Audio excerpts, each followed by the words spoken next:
এবার দেশের পিছিয়ে পড়া জেলার তালিকা থেকে বাদ পড়ল রাজ্যের কয়েকটি জেলা। ১১৭টি জেলার তালিকায় নাম নেই মালদা, মুর্শিদাবাদ, বীরভূম, নদিয়া এবং দক্ষিণ দিনাজপুরের। বিষয়টি নিয়ে প্রধানমন্ত্রী এবং মুখ্যমন্ত্রীকে চিঠি লিখলেন প্রদেশ কংগ্রেস সভাপতি অধীর রঞ্জন চৌধুরী। দেশের ১১৭টি পিছিয়ে পড়া জেলার তালিকা থেকে বাদ পড়ল রাজ্যের ৫টি জেলা। তালিকায় নেই মালদা, মুর্শিদাবাদ, বীরভূম, নদিয়া এবং দক্ষিণ দিনাজপুরের নাম। পিছিয়ে পড়া জেলা হওয়া সত্ত্বেও কেন নাম বাদ পড়ল জানতে চেয়ে প্রধানমন্ত্রী নরেন্দ্র মোদীকে চিঠি পাঠালেন বহরমপুরের কংগ্রেস সাংসদ অধীর চৌধুরী।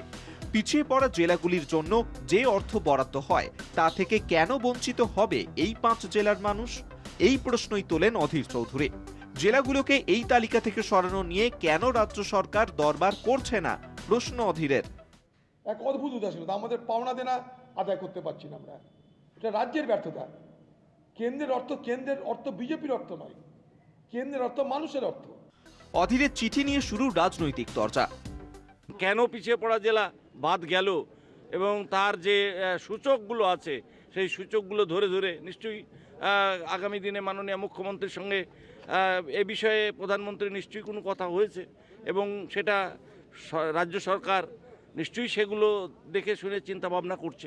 অধীর চৌধুরী বলেন কিন্তু সবটা সত্যি কথা বলেন না, মানুষকে বিভ্রান্ত করার জন্যে বা তৃণমূলের বিরুদ্ধে বলতে হবে বলে প্রচারের লাইমলাইটে থাকার জন্যই কথাগুলো বলেন অধীর চৌধুরী। অধীরবাবুর সৎসাহস থাকলে বুক বাজিয়ে বলুক যে পশ্চিম বাংলার মধ্যে নয়, ভারতবর্ষের মধ্যে মুর্শিদাবাদ পিছিয়ে পড়া ছিল, আজকে আর পিছিয়ে পড়া জেলা নয়, একটা উন্নয়নগামী জেলা।